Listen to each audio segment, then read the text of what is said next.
करे जावागे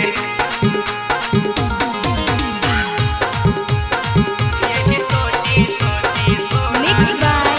Nisu Ranjan. फटा हो करे जावागे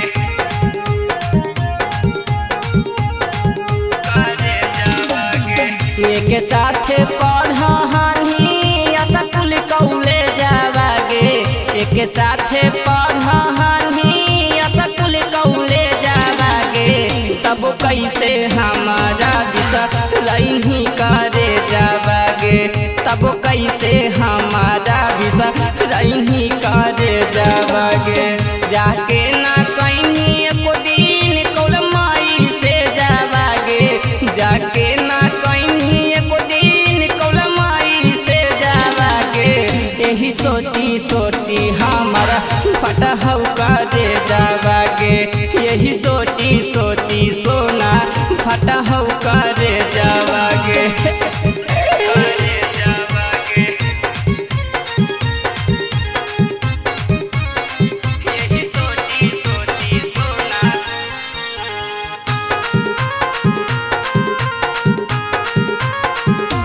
फटा हो करे जावागे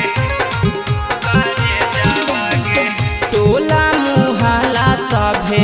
मरह कौतहन मागे पढ़े नहीं पैली औ जानू तोहरे कारण मागे टोला मुहला सभे मरह कौतहन मागे पढ़े नहीं पैली औ जानू तोहरे कारण मागे दूसरा से कर लेनी जन माई रे जावागे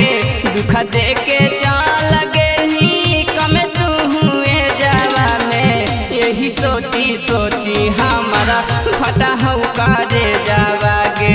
यही सोची सोची सोना फटहु करे जावागे करे जावागे यही सोची सोची सोना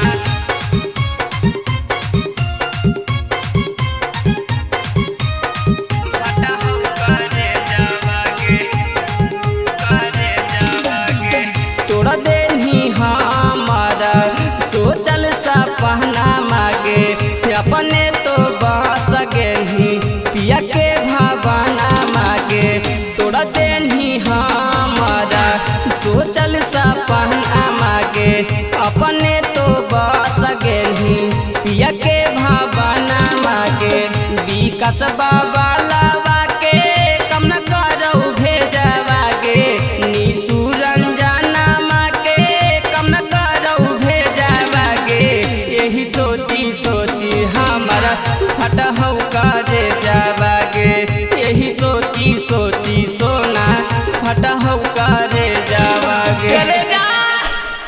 यही सोची सोची हमारा फटहु करे जा